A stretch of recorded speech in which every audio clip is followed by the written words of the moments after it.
Don't touch that!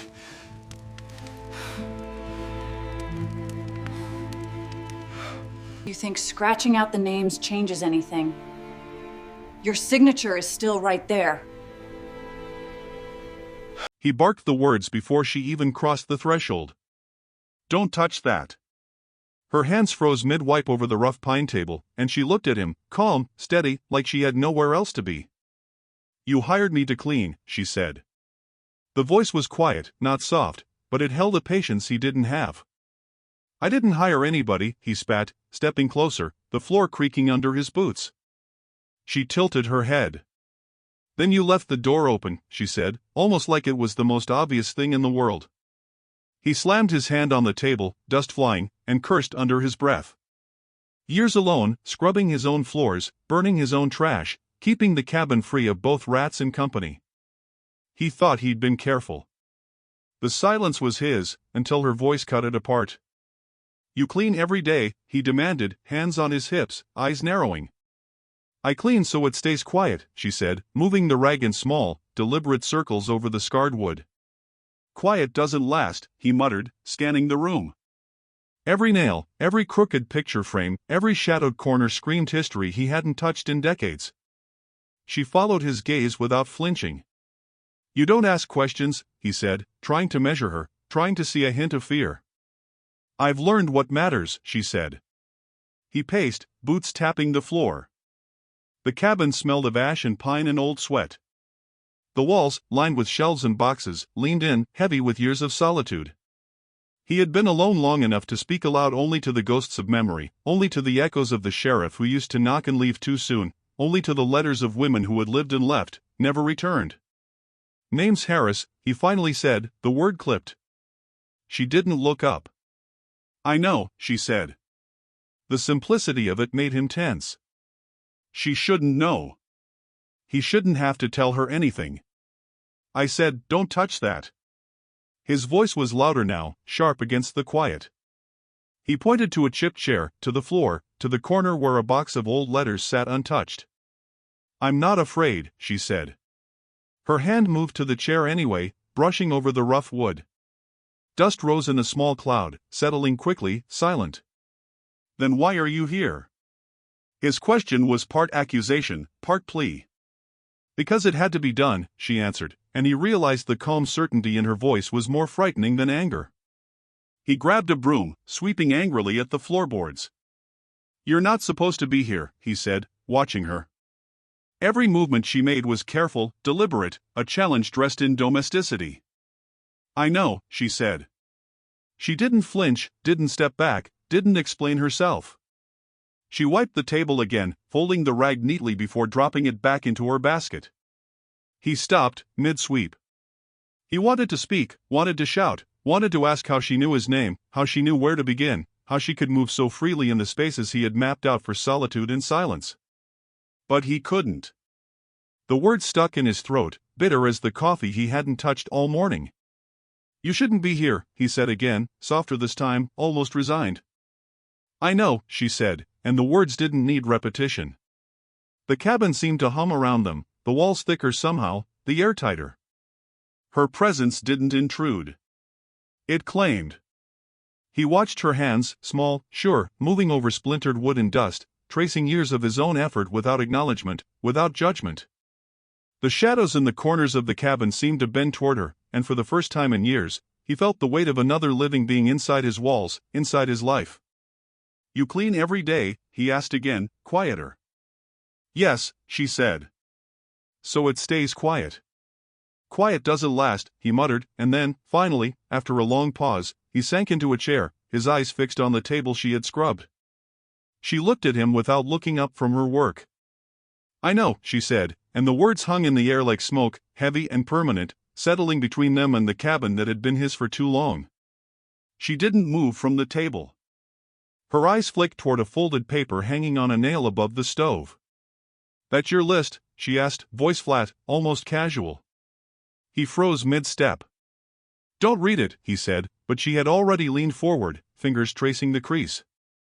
I already did, she said, and the words landed between them like stones. He closed his eyes for a moment, gripping the edge of the counter. Years of solitude, of keeping the cabin clean and empty, of avoiding every whisper of the town, pressed down. He shouldn't have been startled, but the paper was proof. Proof that the town still reached him, that people still sent their hands into his life. "Who sent you?" he asked. She shrugged, folding the list neatly and placing it on the table. "Widows," she said. "Church money. Quiet money." He laughed, bitter, shaking his head. "I don't need quiet money." "You don't come to town," she said, scanning the cabin like she'd memorized every corner already. "Town comes to me," he muttered. The words felt heavier than usual, thick with the memory of people he hadn't wanted to see. "Not anymore," she said. Her voice softened, but it was still firm. "That's why I'm here." He took a step toward her, hesitant, unsure if he wanted to pull her into confrontation or keep her at bay. "I said no," he said. "I don't want company." She kept cleaning, wiping the same table he had watched her touch yesterday. "You're not afraid of me," she said. "I'm afraid of staying poor," he said, voice low, almost admitting too much. Her gaze didn't waver. She mentioned a name, the sheriff. Just the name, no title, no nod. He froze. The word hung in the air like smoke from the burned-out fireplace. He hadn't thought about the sheriff in years. Not since the night the cabin fell silent. "You remember him?" she asked quietly, her hands resting on the table. "I remember what I had to," he said. "Everything else is better forgotten." She nodded once, almost imperceptibly, and then bent to scrub a dark spot near the stove. The smell of dust and ash mixed with the lingering pine scent of the cabin. He hadn't noticed it yesterday, but she had. She knew where the shadows gathered, which corners held old grief, which nails still carried memory. "You think I'm soft," she said, more to herself than to him. "You don't know soft," he muttered. "Maybe," she said. "But I know what's left." He flinched. He didn't like the certainty in her voice. Years of solitude had trained him to expect hesitation, fear, or quiet obedience. Not this calm, not this precision. "Sit," he said abruptly, gesturing to the chair across from him. She shook her head. "I work better standing." He ran a hand through his hair, frustrated, unsettled by the way she moved through the cabin as if it were hers to navigate. "You don't need to stay," he said. "I can handle my mess." "You can't handle your mess," she said. The words hit him harder than he expected. He didn't argue. She was right. He had been surviving, not living. Surviving alone had taught him efficiency and rage, but it hadn't taught him how to endure another person, someone who didn't flinch at the shadows he carried. She leaned forward, picking up the folded paper again. "This list," she said. "Names, dates, chores. Some scratched out, some barely legible. It's all of it. Every obligation you ignored, every promise left undone. I don't judge. I just do what needs to be done." He felt the weight of the paper like it pressed against his chest. He sat down for the first time in days, his boots heavy on the floorboards. The cabin had grown quiet around them, the kind of quiet that waits, watches. He hadn't realized he'd been holding his breath. She glanced up at him once, meeting his eyes for a heartbeat. "You don't have to like it," she said. "You just have to let it happen." He didn't answer. He didn't need to. The list on the nail, the words she carried, the very presence of her in the cabin, made it impossible to retreat anymore. The room felt smaller, heavier, as if the walls themselves were pressing toward acknowledgement. He exhaled slowly. "Stay," he said finally, almost to himself. She didn't move. She didn't need to. She had already decided. And for the first time since the cabin went quiet, he realized the quiet might not be his alone anymore. She crouched near the sink, scrubbing a dark mark that had refused to fade for years. "That don't come out," he said, standing behind her, arms crossed, watching the rag move in tight circles. "Everything comes out," she said, not looking up, her voice quiet but certain. He shifted uneasily, the floorboards creaking under his boots, and the cabin felt tighter somehow, as if the walls had leaned closer overnight. He wanted to tell her not to ask questions. He wanted silence. "Who bled here?" she said anyway, fingers pausing for a fraction of a second over the stain. "Nobody," he muttered, voice low, a defensive edge slicing through the quiet. He could feel the old ache in his chest, a pulse he hadn't named in years, and for the first time since she arrived, the past pressed in, uninvited. "You hesitated," she said softly. He wanted to strike her words down, wanted to say that memory wasn't for sharing, wasn't for opening, but she had already moved on, already rinsed the rag and bent to scrub again. The sink water was brown from years of neglect, but she worked without complaint, without comment, as if every stain held a story and she was the only one willing to listen. He noticed the nail above the sink, a small remnant of order in a house that had long forgotten such things. A badge once hung there, tarnished and gleaming faintly in memory. "You were law?" she asked suddenly, voice low, carrying that same calm certainty. "I was quiet," he said. The words hung between them, heavier than any badge ever could. Quiet had been his shield, his punishment, and his confession all at once. She didn't question further. She moved to the nail, lifting it gently, rubbing at the surrounding wood until it squeaked. "You don't live alone," she said, her eyes on him now, piercing and unafraid. "You live surrounded." He felt the room shift. Every shadow in the cabin seemed to lean toward her, every corner of dust and ash bending to her presence. He wanted to deny it, wanted to swear that nothing haunted this place but him, but he couldn't. The cabin carried ghosts in its walls, in the floorboards, in the long silent kitchen, and she was naming them without ceremony. He took a step back, rubbing his forehead. "Surrounded by what?" he asked, voice rough, throat tight. "By memory," she said. "By things you thought you buried. By people you never let in. By promises and threats and warnings you kept to yourself." She reached for a pan, wiping it meticulously, then placing it back on the shelf. The sound of it sliding echoed louder than any accusation. He hated her calm. He hated the way she moved, like she owned the space without claiming it, like she understood the cabin better than he did. "You make it sound easy," he muttered. "It's not easy," she said. "It's necessary." He remembered nights long ago, when the sheriff came by with papers, with questions, with threats barely voiced. He remembered letters stacked in corners, waiting for him to read, waiting for him to respond. All of it had piled up, unclaimed, unspoken, until the cabin smelled of old sweat and dust and avoidance. And now she was here, unpacking it all with her hands, with her silence, with her certainty. "You don't ask," he said after a long pause, sitting heavily on the edge of a chair. "You just clean." "I notice," she said. "I see what people leave behind.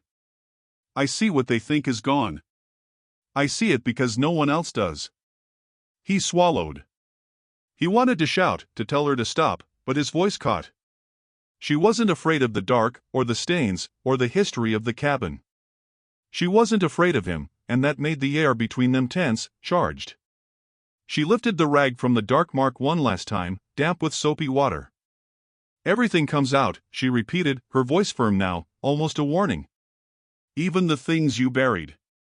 He nodded slowly, unwilling or unable to argue. Her words were true. Everything did come out, and he had lived long enough to know she would see it all, name it all, clean it all, and still stand. He watched her finish the sink, drain the water, and lift her head. The cabin felt alive in a new way, haunted not just by absence, but by acknowledgement. "You don't live alone," she said again, and this time he heard it as more than accusation. It was observation, fact, and truth. He clenched his fists, feeling the cabin shift beneath him. Shadows seemed longer, corners sharper. The silence was no longer his, not fully. He had kept it for decades. She had arrived, and the quiet was filled with her presence, with the history she named, with the memories she refused to ignore.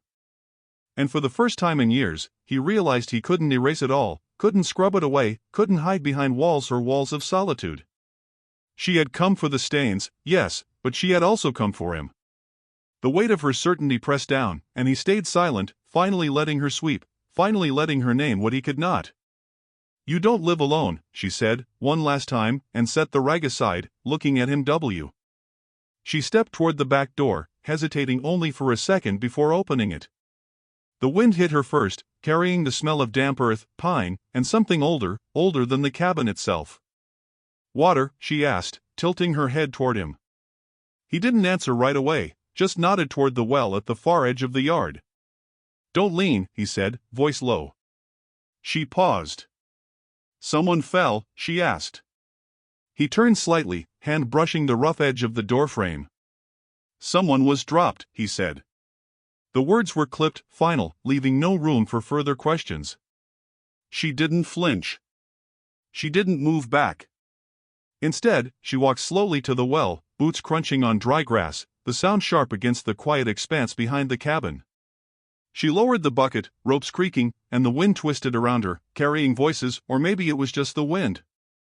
"You hear that?" she asked softly. "Hear what?" he said, coming closer, boots stirring dust. "Exactly," she said. She didn't explain, didn't wait. Her hands gripped the rope, pulling steadily, rhythmically, until the bucket surfaced, water sloshing at the brim. She held it up, peering inside, then tilted it to pour a small stream into a cup he held out silently. "You clean the well?" he asked, finally letting curiosity slip through his tension. "I listened to it," she said. Her hands were steady, not shaking, even when the rope hummed under strain. The water rippled, catching the sunlight in the cracks of the bucket's dented rim. It smelled of earth, of decay, of time that refused to be ignored.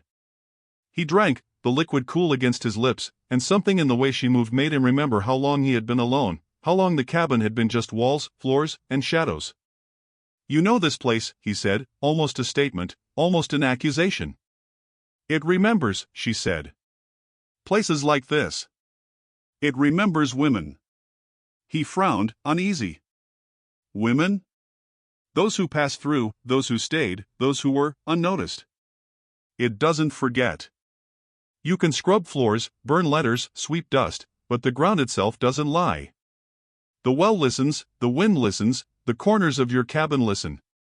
Her gaze swept the yard, over the overgrown grass, toward the trees lining the property, dark shapes twisting in the wind. He stared at her, unsettled. Her certainty had weight. She lowered the bucket again, letting the rope thump against the well's wooden edge. "I can hear it," she said softly.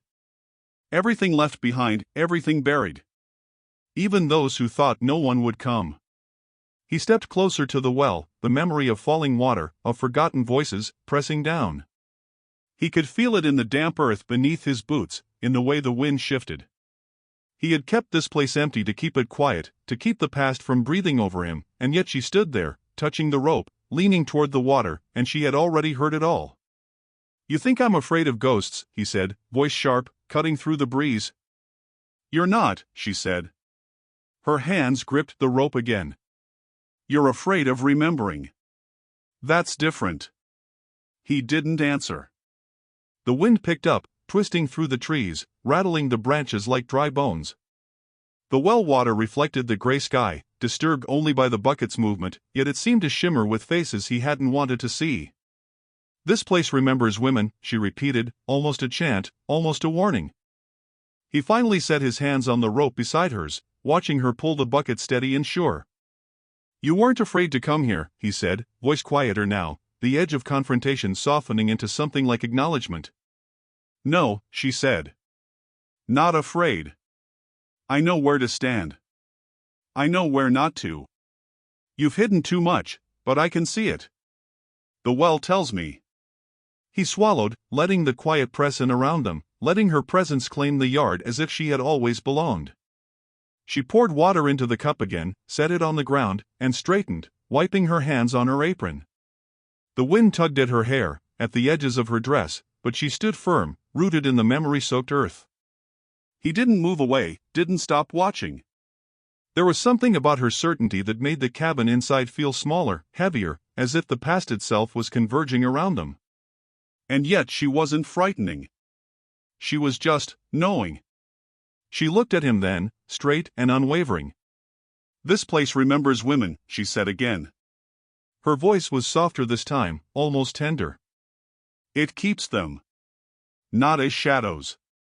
Not as ghosts. But as warnings. As witnesses. As proof." He nodded slowly, finally understanding. It wasn't the cabin, or the floors, or even the letters that kept him bound to solitude. It was the memory, the refusal of the land and the past to let him go. And now, for the first time in years, someone else had stepped inside, someone else could hear, someone else could see. The wind picked up once more, scattering dry leaves across the yard. She lowered the bucket to the ground, wiped her hands again, and said simply, "This place remembers women." And he knew, with an ache he hadn't expected, that she was right. The cabin had settled into a rhythm neither of them named. She moved through the space like she had always belonged, opening drawers, folding clothes, wiping counters, stacking firewood, and he watched, sometimes from the chair near the stove, sometimes from the shadows, always just enough behind to feel the tension in his chest loosen. "You ate today?" she asked, placing a plate of cold bread on the table. "Didn't notice," he said, voice rough. She set the bread down anyway and gestured to the chair opposite him. "Sit," she said. He hesitated, then eased onto the edge, boots scraping the floorboards. She poured him coffee he hadn't asked for. Black, hot, bitter. He took it anyway, letting the warmth fill the space between them. "You sleeping?" she asked, eyes scanning the corners, noticing dust motes he hadn't thought about in months. "Enough," he said. "No, you're not," she said, folding a shirt with deliberate care, watching him watch her. He said nothing, but the acknowledgement was in the way he let his shoulders slump a little, in the way his hands unclenched. She hung the washed dishes to dry, then picked up a shirt he hadn't worn in years. "That was my wife's," he said quietly, voice catching in the middle. "Was," she corrected, as simple as that. He said nothing. The word hung in the room, heavy and unfinished. She pressed on, folding, stacking, placing the shirts in neat piles, her hands steady, patient. It felt like an intrusion and a mercy all at once. He hadn't realized he'd needed it. The sun moved across the windows, streaking light over the scratched floors, over the table she had scrubbed, over the corners where shadows leaned long and quiet. He found himself following her movements, noting the rhythm, the steady hands, the certainty in everything she did. It was unsettling. He was unsettled by her competence, by the way she refused to step back from the cabin's history, by the way she refused to be afraid of him. He finally spoke, voice low, almost reluctant. "Stay tomorrow." She paused, the basket in her hands. "I will," she said. Her words weren't an agreement. They weren't a promise. They were a statement, matter of fact, like the sun moving across the floorboards. For the next 3 days, she returned at the same hour, the same way, folding the same shirts, stacking firewood, scrubbing tables, listening to the walls, the floorboards, the air itself. He stopped stopping her. He stopped measuring her presence, stopped waiting for the intrusion, stopped preparing for betrayal. They moved through the days like twin shadows, one taller, one smaller, both patient, both quiet in ways that held weight. "You eat enough?" she asked each morning. "Don't notice," he said, and she smiled faintly, like she'd expected it. "You sleep enough?" she asked in the evenings. "Enough," he said. "No, you don't," she said. And he didn't argue anymore. He let her words settle over him like dust, settling over floors that hadn't felt the weight of attention in years.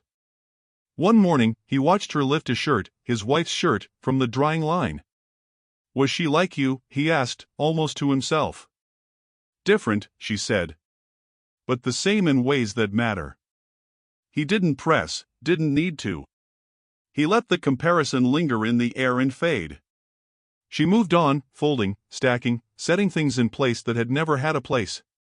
The cabin had shifted. It didn't feel quite so empty. The silence was still thick, but it was no longer oppressive. It was a shared silence, a silence that had a pulse now, a rhythm. By the end of the 3rd day, he realized he had stopped counting, stopped measuring the hours alone. He stopped expecting intrusion, stopped fearing the town, stopped expecting threats from shadows that only existed in memory. He looked at her, standing by the table, folding shirts with the same meticulous care she had on day 1. He inhaled slowly, exhaled, and said, voice quiet but resolute, "Stay tomorrow." She looked up from her work, hands still on the folded fabric. "I will," she said, without hesitation. And for the first time in years, he believed it.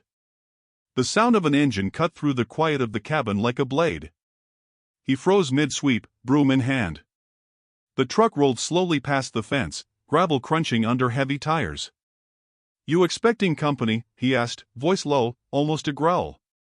"Never," he added, more to himself than to her. She didn't flinch. She stood by the table, hands folded over the basket, calm as the shadows gathering in the corners. "That's him," she said simply. No fear. No surprise. Just certainty. The truck stopped, engine idling, and the sheriff stepped out. Too tall, too wide, his smile stretched just a little too far. "Didn't know you hired help," he said, voice smooth, too practiced. "I didn't," he said, stepping forward, boots heavy on the floorboards. The cabin felt smaller suddenly, walls leaning in as if listening. "I did," she said, calm and matter of fact. The words landed like stones. He could see the tension tighten the sheriff's shoulders, the subtle shift of calculation. "You know what I'm here for," the sheriff said, glancing at her, then back at him. "You remember what you buried?" "Every night," he said, voice quiet, controlled. She stepped forward, placing herself between them. Her presence was a wall he hadn't built, one that didn't bend. "You don't own this land," she said, eyes sharp, voice steady. "I own silence," he said, defiance in his chest, but uncertainty in his posture. The sheriff's grin didn't falter. He leaned against the truck, casual, but his eyes scanned the cabin, the yard, the well behind it. "Silence is expensive," he said.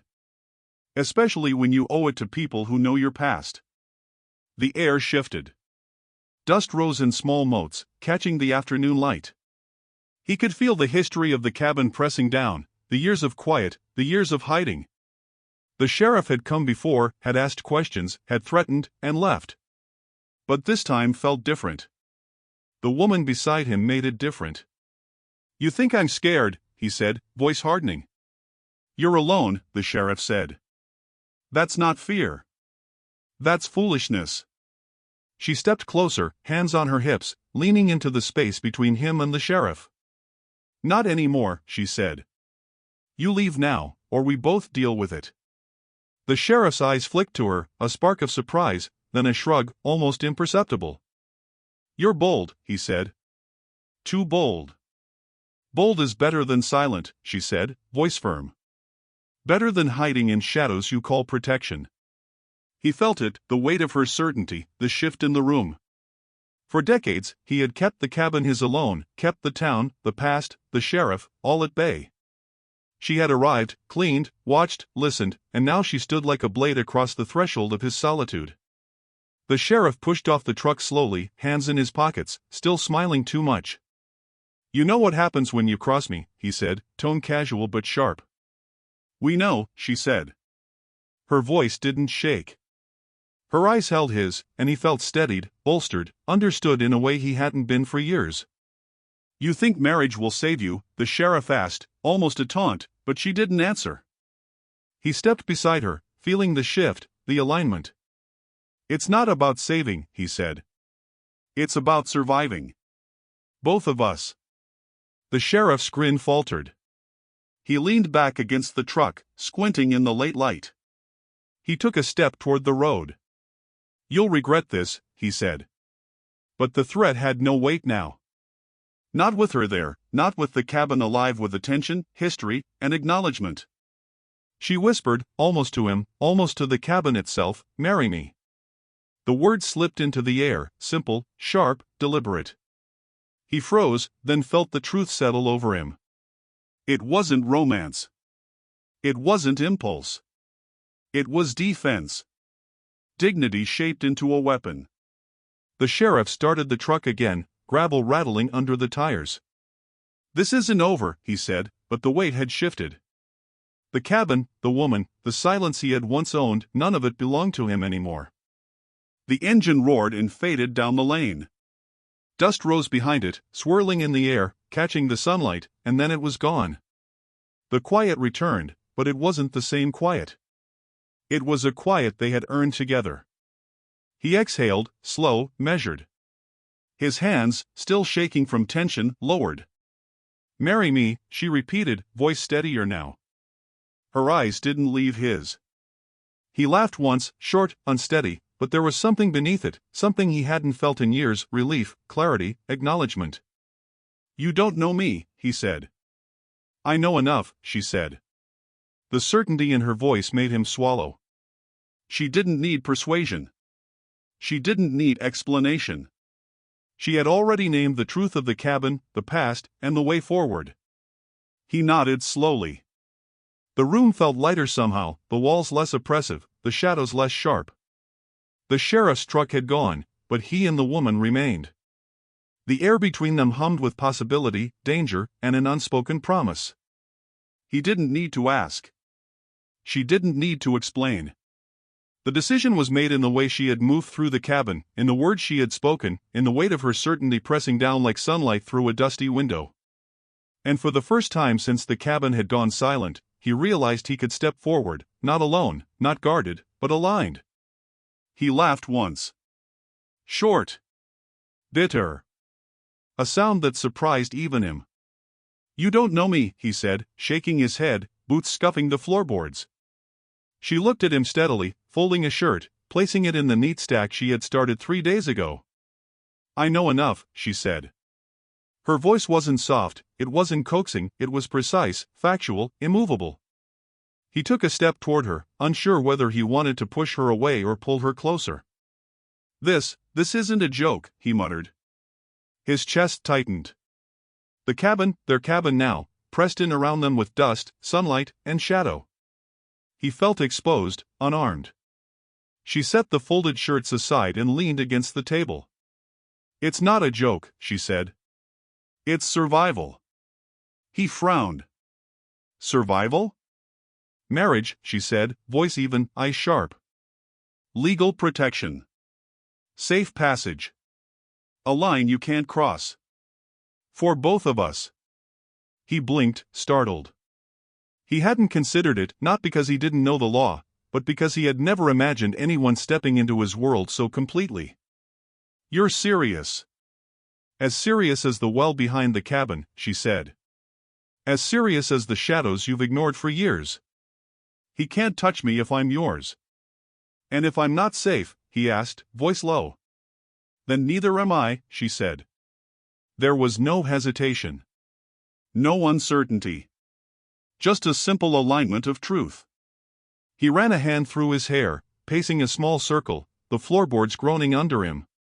The weight of the sheriff's truck, the memory of his threats, pressed down on him again. But now, he wasn't alone. She had stepped into the cabin, into the shadows, into his quiet, and she had refused to leave. He stopped, standing over the table. The light from the window fell across her face, steady, unwavering, and something inside him unclenched. He didn't kneel. He didn't hesitate. He simply nodded. We don't need witnesses, he said, voice firm. We need truth, she said. She reached for his hand, tentative but unflinching. He held it without question, without doubt. They didn't speak of ceremony, or preacher, or witnesses. The words weren't necessary. The agreement wasn't romantic. It was practical, raw, precise. It was two people staking a claim on each other in a world that had tried to strip them both of agency. You understand what this means, she said. I do, he said. I've survived alone for long enough. I know what I'm stepping into. Good, she said. She smiled faintly, almost imperceptibly. It wasn't a smile for joy. It was acknowledgement. Validation. A marker that this week, this cabin, this moment belonged to both of them now. He exhaled slowly. The tension in his shoulders eased, just slightly. The cabin didn't feel quite so heavy. Dust motes floated in the sunlight, catching the edges of the table, the floor, the stacks of firewood she had organized. They were small things, but they mattered. They were markers of life, of order, of survival.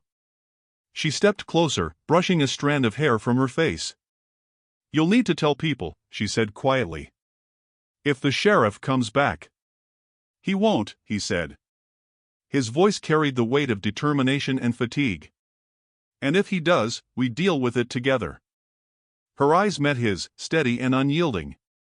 Good, she said. The cabin seemed quieter, but different now. Shared. He could feel it in the air, in the weight of the silence, in the space between them. For the first time in decades, the quiet belonged to more than just him. He nodded once, low and certain. Then let's do it, he said. She reached for his hand again.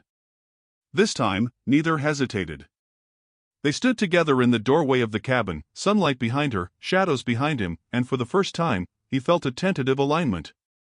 Not love, not comfort, not yet. But survival. Agency. Shared purpose. And that was enough for now. The cabin was quiet, except for the creak of floorboards under boots and the soft scrape of a chair pulled closer to the table. There was no preacher, no ceremony, no witness besides the walls, the windows, the well behind the cabin. He held her hands, rough, calloused, steady. She held his, small, firm, unafraid.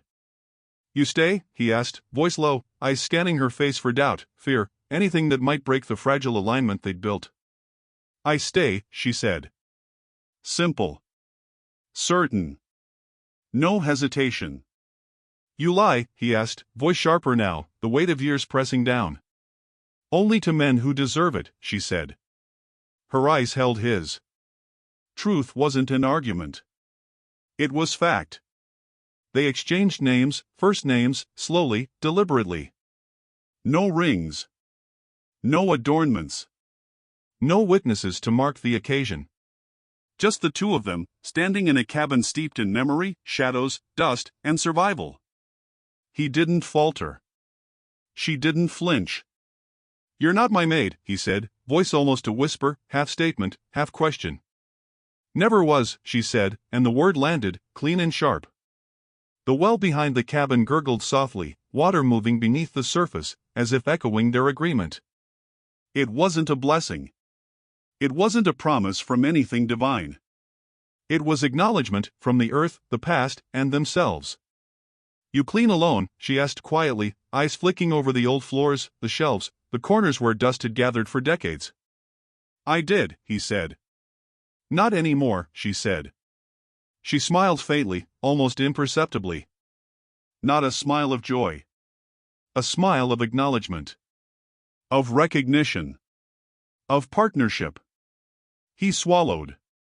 The weight of the cabin shifted, just slightly, the air lighter but dense with history. He thought of the sheriff, the threats, the letters, the shadows of people who had once haunted the place. She had named them. She had faced them.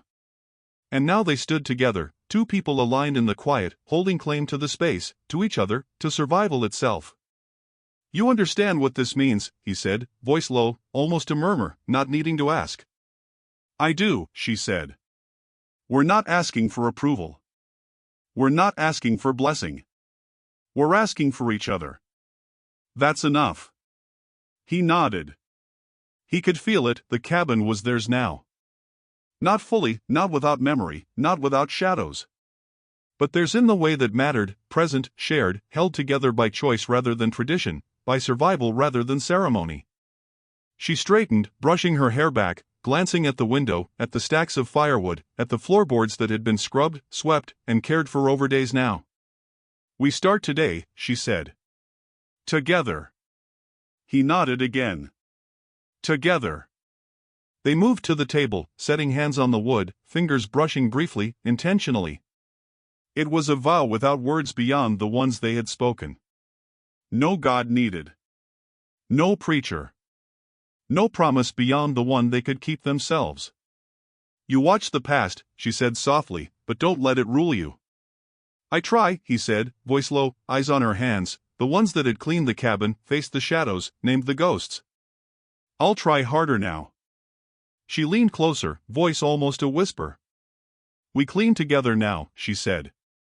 Not a command. Not a suggestion. A fact. He let the words settle. Let the air hold them. The sun had dipped lower outside, light catching the dust in the cabin, making the space feel alive, present, real. The well gurgled again, soft, steady, like a pulse beneath the earth. It didn't bless them, but it acknowledged them. He exhaled slowly, letting tension slip from his shoulders. For decades, he had held the cabin, held the silence, held the shadows alone. Now he held none of it alone. Not fully. Not entirely. But enough to breathe without the weight of solitude pressing on his chest. She watched him, eyes steady. Hands still held. "Now we clean together," she repeated. He nodded, finally letting the weight of the words sink in. He let himself believe it. Not peace. Not safety. But partnership. Choice. Survival. For the first time in years, the cabin felt like more than walls and shadows. It felt like home. They moved through the cabin together, the air thick with dust and memory. He knelt near the floorboards by the stove, fingering the edges of a panel he hadn't lifted in years. "You hid this," she said softly, voice steady but not accusatory. "I survived it," he said, brushing the edge of the wood with a thumb, as if it could erase the past.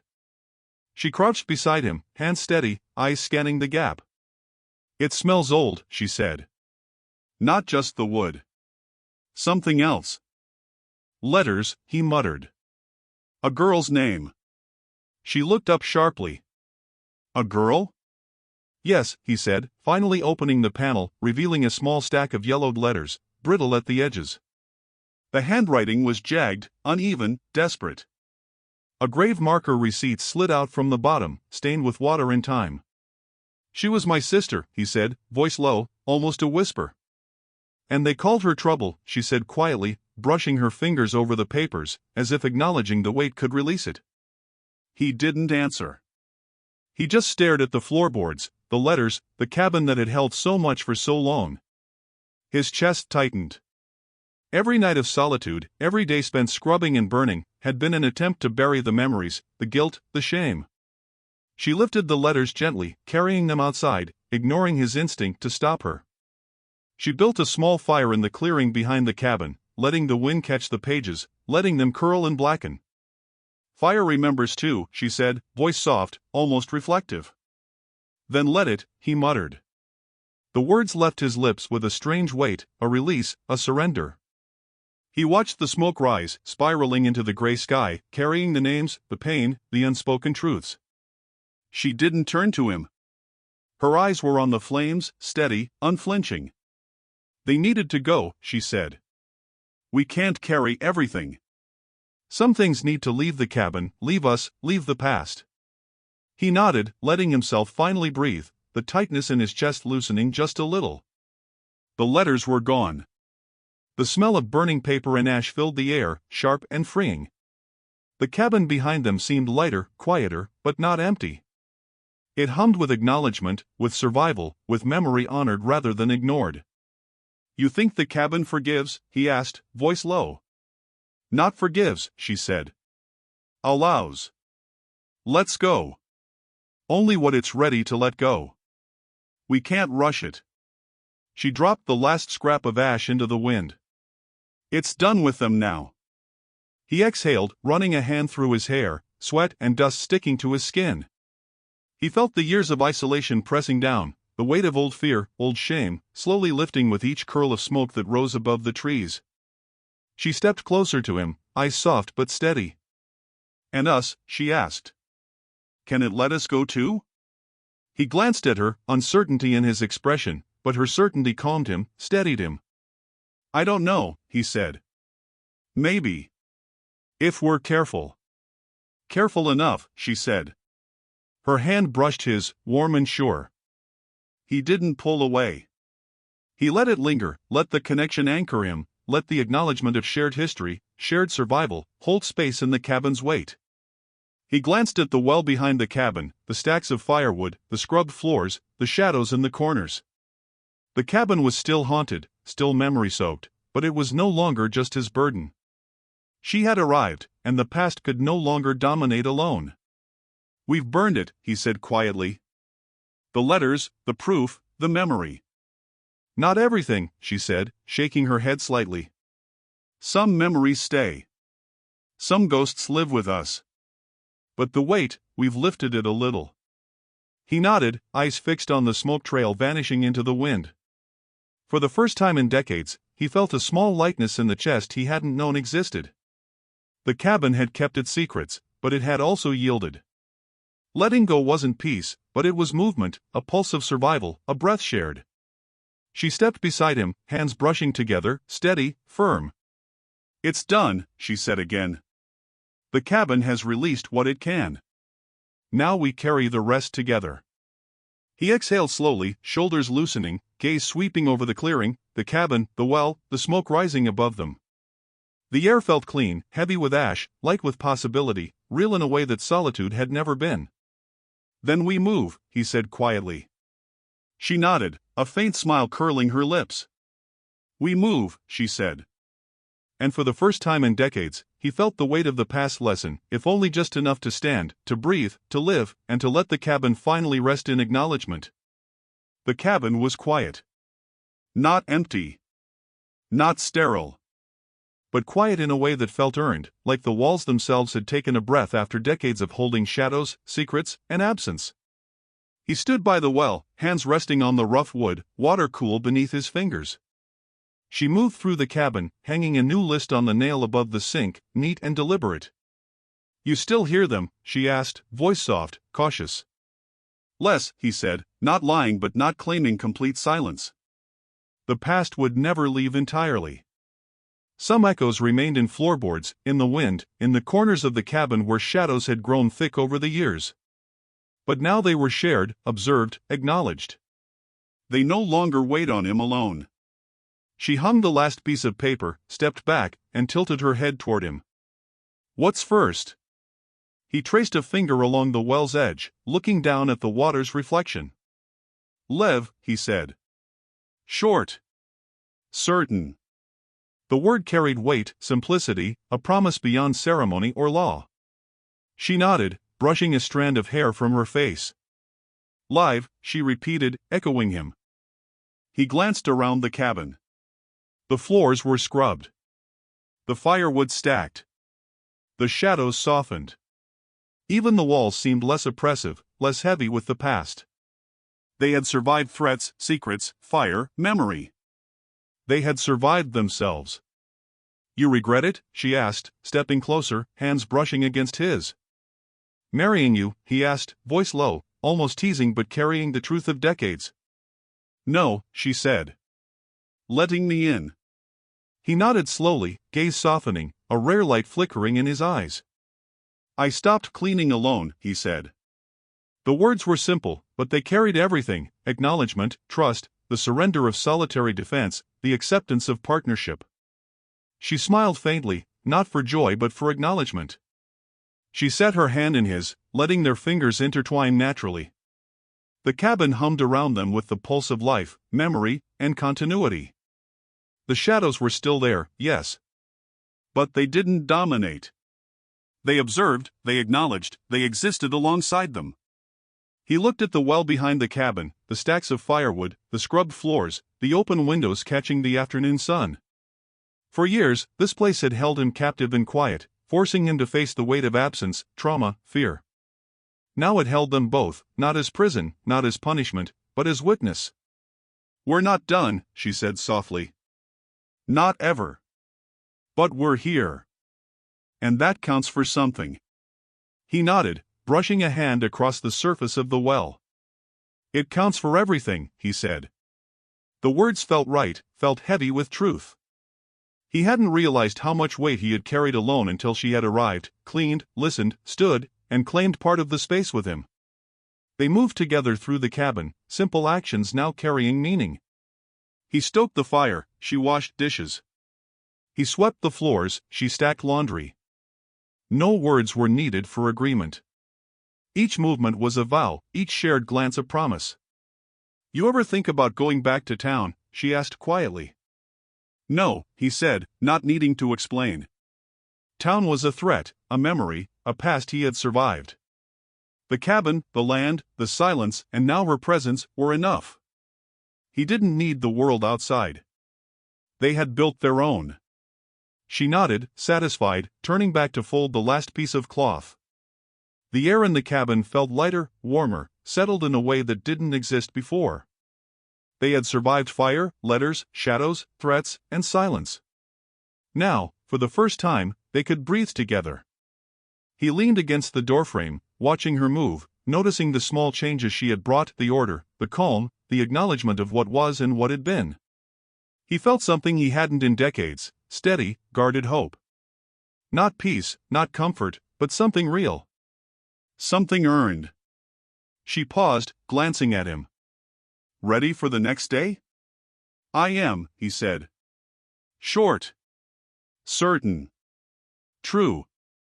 She smiled faintly again. Not a smile for joy, but a smile for acknowledgement, for survival, for the quiet that they had carved together. He reached for her hand, and this time it was effortless, easy. Two people in a cabin full of memory, shadows, and acknowledgement, ready to face what remained. Not alone. Not afraid. The wind shifted outside. The well gurgled softly. The fire crackled faintly in the hearth. The cabin breathed with them. Quiet, yes, but this quiet stayed. It was theirs. Earned, guarded, shared. He looked at her, eyes steady. I stopped cleaning alone, he said again, letting the words anchor them in the present. She squeezed his hand, understanding the weight and the meaning without question. Good, she said. Because we'll do it together now. They stood there, hands intertwined, listening to the quiet. Not empty. Not final. But complete. For the first time in decades, the cabin didn't feel like a prison. It felt like home.